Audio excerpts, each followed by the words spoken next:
Hello friends, welcome back to my channel. আশা করি সবাই ভালো আছো। আশা করি পাল ফ্যামিলির যে ঘটনাটা ঘটলো তোমাদের এখন আর অজানা নয়।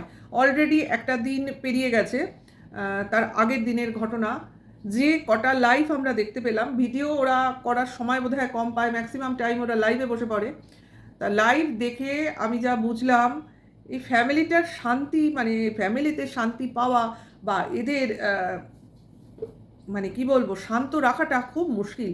কারণ অ্যাকচুয়ালি আমি যা বুঝলাম, এদের নিয়ে তো আমি কম ঘেটেছি, যেটুকু ঘেটেছি তার থেকে বুঝতে পারছি যে একটা ফ্যামিলি, যে ফ্যামিলিতে কেউই কারোর মতে চলে না, সবাই নিজের নিজের মতো স্বাধীন আমার মনে হলো।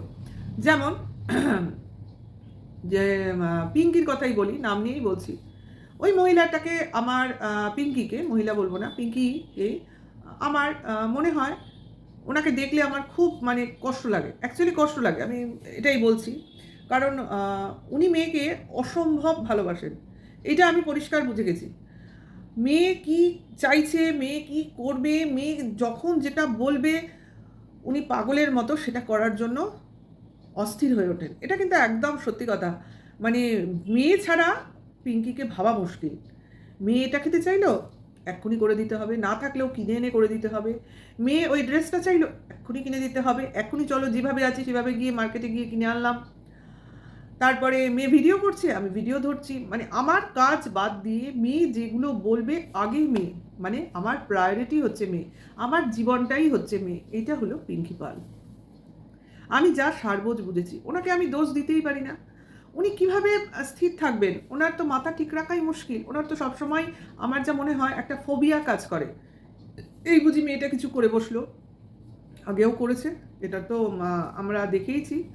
এই বুঝি মেয়েটা কিছু করে বসলো, এই বুঝি মেয়েটা বাড়ি থেকে চলে গেল, এই বুঝি মেয়েটাকে আমি হারিয়ে ফেললাম, এই ধরনের ভয় মনের মধ্যে ওনার সবসময়ই কাজ করছে। এই হচ্ছে ওনার চরিত্র। আর ওই মেয়েটি, মেয়েটি যে কিসে শান্তি পাবে আমি আজও বুঝতে পারলাম না। বুঝলাম যদি ওই কি নাম ওর, হ্যাঁ প্রীতমকে, যে ওর হাজব্যান্ড, আমি নাম নিয়েই বলছি, কাউকে খারাপ কিছু বলছি না, আমি শুধু বলছি এরা কি দুর্বিপাকে মানে ঢুকে পড়েছে। ওর হাজব্যান্ডকে ভীষণই ভালোবাসতো আমরা জানি, কিন্তু নানান রকম ঘটনায় ও সংসার করতে পারেনি। সে ঘটনাগুলো সবারই জানা, আমার নতুন করে সেগুলোকে নিয়ে বলার মনে হয় না দরকার আছে। ওদের দর্শকরা, ওদের ভিউয়ার্সরা, ওদের ক্রিয়েটাররা যারা, সবই তো আলাদা আলাদা ক্রিয়েটার, সব জোন মনে হয় আলাদা আলাদা ভাগ করা, সবাই সব জোন নিয়ে কথা বলে না। যাই হোক, দেখলাম ওরা সবই জানে এবং অনেক বেশি বেশি জানে, আমার থেকেও বেশি জানে। আমার এখনও স্টাডি করতে হচ্ছে, কিন্তু আমার যতটুকু মনে হচ্ছে তার থেকে আমি বুঝেছি এরা অতি অল্প বয়সে বিয়ে থা করে ফেলার জন্য, আর এই ওয়াইটিতে এসে এরকম ফেমাস ফেস আর এত দামি চ্যানেল, মানে সাবস্ক্রাইবের উপর তো দাম বোঝায়, এত সাবস্ক্রাইবার গেন করে নেওয়ার জন্য এদের মেন্টালিটিটা আপোষহীন হয়ে গেছে। আপোষহীন বলতে মানে কোনো কিছুই অ্যাডজাস্ট করতে পারে না। একটু ঝামেলা হলো মানে তিলটাকে এত বড় করে দেখে, একটা ঝগড়া হলো সেটাকে সাংঘাতিক পজিশনে নিয়ে যায়। মানে মিটমাট মীমাংসা এগুলো করার পজিশনে এরা থাকে না। এবং এর একটা মূল মানে মন্ত্রই হচ্ছে এরা বাবা মার কথা সেভাবে শোনেনি। না, প্রীতম কিন্তু ওর বাবা মার কথা শোনে, আমি যতটুকু দেখেছি। ওর যাই হোক, ওর বাবা মার সম্বন্ধে ওর মুখ দিয়ে কোনো বাজে কথা বেরোবে না, এটা এটা একদম 100%। আমি যতবার দেখেছি এটা দেখেছি। ওর বাবা মাকে কেউ কিছু বললে ও প্রচণ্ড রেগে যায়। ওর কাছের মানুষকেই যদি কেউ কিছু বলে অবশ্য করেই ও রেগে যায়, এটা ওর গুণ। সেটাই তো চাই না, একটা ছেলের পক্ষে এটা চাই। আমি প্রথম দিকে ওকে একটুখানি খারাপ ভাবলেও আমি পরের দিকে দেখেছি না, ওর এই গুণগুলো আছে, যেটা আছে সেটা আছে। কিন্তু এই যে অল্প বয়সে বিয়ে, অল্প বয়সে প্রেম, অল্প বয়সে সংসার, সেভাবে কিন্তু এখনকার দিনে আর চলে না। মানে কারণ মানুষের বয়সের সঙ্গে সঙ্গে তার চয়েস চেঞ্জ হয়, তার ইন্টেনশন চেঞ্জ হয়। তারপর অল্প বয়সে ধৈর্য থাকে না, সবসময় মন চঞ্চল থাকে, স্টেবল হয় না অ্যাকচুয়ালি।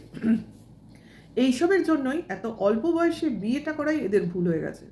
যাই হোক, এত কিছুর পরেও রিমির কিন্তু ওকেই ভালোবাসে।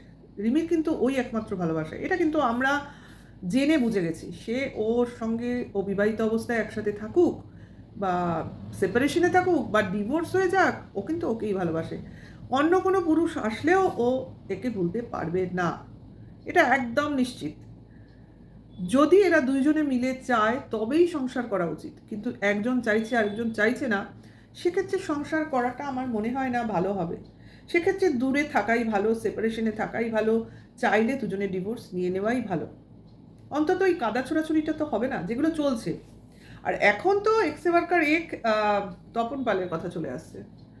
সে কি তার নামে নানান রকম কথা রটছে, তার নাকি তার অসৎ কি বলে ওটাকে, নিজের মেয়ে না, সেই মেয়ের উপর বাজে ইন্টেনশন রয়েছে। অবশ্য এই কথাটা আমি অনেকদিন আগেও শুনেছিলাম, প্রীতমের মুখেই শুনেছিলাম, যেটা কিনা প্রীতম বলেছিল, রিমি ওকে বলেছিল, সেইখান থেকে শুনেছিলাম আমি।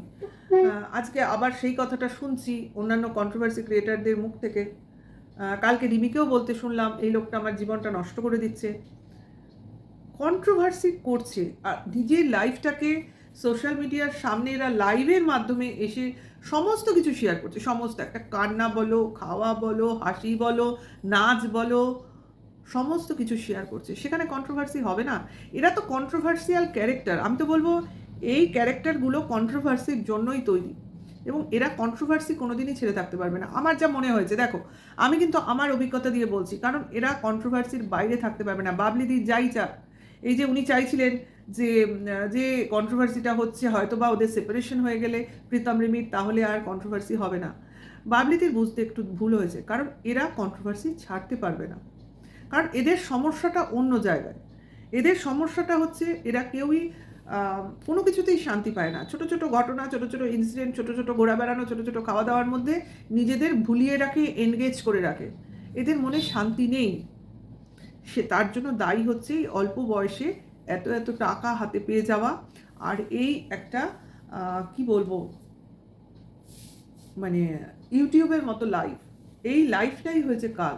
মানে আমি লোকের সামনে ফেমাস হলাম, আমাকে লোক দেখছে, আমাকে লোক কমেন্টস করছে, আমাকে লোক ভালোবাসছে, আমাকে লোক গালাগালি করছে, এনিথিং, যা কিছু করুক আমাকে নিয়ে লোক করছে, আমাকে লোক দেখছে, এই যে একটা ইন্টেনশন, এই যে একটা ভালো লাগা, এইগুলোকে এরা কিন্তু খুব চ্যারিশ করে, আমার মনে হয় এগুলোকে ওরা খুব ভালোবাসে। তার জন্যই এই ক্ষণে ক্ষণে যে কোনো জিনিসে এরা দেখো, একটা ভালো জিনিস শেয়ার করো অন্য ব্যাপার, একটা ঝগড়াঝাটি, একটা গালাগালি, এরা সমস্ত কিছু লাইভ করে। এটাই আমার অবাক লাগে। এবং সব থেকে অবাক লাগে রিমি যখনই করবে, ওর মা খুব হাইফার হয়ে গিয়ে চিৎকার করতে থাকে, চিৎকার করে করে, জাস্ট এগুলোকে কি বলবো আমি বুঝতে পারি না। সমস্যার সমাধান কি লাইভে হবে, না ইউটিউবের ভিউয়ার্সরা বা ক্রিয়েটার্সরা এই সমস্যার সমাধান করতে পারবে? কেউই কিন্তু পারবে না, একমাত্র নিজেরা করতে পারবে। কালকে যেটা ঘটলো, সবাই সবার মতো লাইভ করলো, তপন পাল বাইরে থেকে লাইভ করে যা তা ভেতরের খবর এখনও বলছে, আরও বলবো, সব বের করছি না ভেতরের খবর, আমাকে খেতে দেয় না, অমুক দেয় না, কারেন্ট সারাক্ষণ বাড়িতে জ্বালিয়ে রাখে, অমুক ইলেকট্রিক বিল, মাসে দুটো গ্যাস, কত রকম কথা শুনতে পেলাম। ঘরের কথাই তো এগুলো, এগুলো তো ঘরের খবরই বাইরে পাবলিক হওয়া, সেই খবরগুলোই শুনতে পেলাম। কারণ যেহেতু তার নামে অনেক কিছু রটনা হচ্ছে, কি হয়েছিল আমরা জানি, যে এদের অভিযোগ হচ্ছে রিমির সৎ বাবাই নাকি কিছু কন্ট্রোভার্সি ক্রিয়েটারদের রাতে ফোনের মাধ্যমে বলে দেয়, এরকম বলো, ওরকম বলো, এরকম গালাগালি দাও, ওরকম গালাগালি দাও, মানে ভেতরে ভেতরে কাউকে ইনস্ট্রাকশন দেয়। এবং এই চাইছে ওই মজুমদার ফ্যামিলির মেয়েটা যাতে কোনোভাবেই প্রীতমের সঙ্গে যোগাযোগ না রাখতে পারে, তার জন্য ও মজুমদার মেয়েটি ঈশানীর মা রিমির সৎ বাবার সঙ্গে যোগাযোগ করে চাইছে যাতে রিমির কোনোভাবে ডিভোর্স না হয়। এসব ভেতরে অনেক পেঁয়াজ খোঁজ, অনেক কিছু আছে আমি বুঝতে পারছি, কিন্তু একটা জিনিস বুঝতে পারছি, সংসারটা মনে হয় এবার হয়তো বা একটু হলেও ভাঙলো মনে হচ্ছে। কারণ আজকে তো এখনও অবধি সেরকমভাবে কোনো ভিডিও দেখতে পাইনি, একটা বড় সড়োই কিছু গণ্ডগোল বাঁধবে। কিন্তু শেষে আমি একটা কথাই বলতে পারি, এসব ঘটনা দেখে প্রীতমকে দেখলাম, ও লাইভে এসে বললো ও রিমিদের পাশে দাঁড়াতে চায় এবং হেল্প করতে চায়। তা এই সুযোগটা আমার মনে হয় পিঙ্কি পালের নেওয়া উচিত। এবং মেয়েও যখন চাইছে, মেয়ে যখন ভালোবাসে, কোনোভাবে প্রীতমের সঙ্গে যোগাযোগ করে জিনিসটা যদি মিটমাট করে নিতে পারে, এবং প্রীতম যদি চায় তাহলে রিমির সাথে আবার একসাথে হয়ে ঘর করুক। এখনও তো ডিভোর্স হয়নি, এবার ওদের মিউচুয়ালি বসে এগুলো মিটমাট করে নেওয়া উচিত। কারণ পিঙ্কি পালের একটাই উদ্দেশ্য, মেয়ের ভালো থাকা, তাহলে ওর সেটাই করা উচিত। মেয়ে কিসে ভালো থাকবে? এবং এইবার অন্তত ওর মেয়েকে বলা উচিত, শ্বশুর বাড়িতে তুমি যখন থাকবে তখন শ্বশুর বাড়ির মতো করেই থাকবে। এই বাড়ির ছোট ছোট খুঁটিনাটি জিনিস মাকে জানিয়ে কোনো লাভ হবে না। কারণ শ্বশুরবাড়িতে আমরা যখন থাকি, শ্বশুরবাড়ির অশান্তি, সেরকম অশান্তি, আমি বলিনি খুব একটা সাংঘাতিক অশান্তি, মারধর, যেটা কিনা বধূ নির্যাতনের পর্যায়ে পড়ে, সেই সবের গল্প বলিনি। ছোট ছোট যেগুলো খুঁটিনাটি, যেগুলোর একটা বাসনের যেমন ঠকাঠকি লাগলে আওয়াজ হয়, সেরকম যদিও বা লাগে, সেগুলো কখনো বাপের বাড়িতে মা বাবাকে বলতে নেই। কারণ তারা জিনিসটা হয়তো সেভাবে সহজ সরলভাবে নেবে না। শুধু শুধু তাদের জানিয়ে সম্পর্কের তিক্ততা বাড়িয়ে তো কোনো লাভ নেই।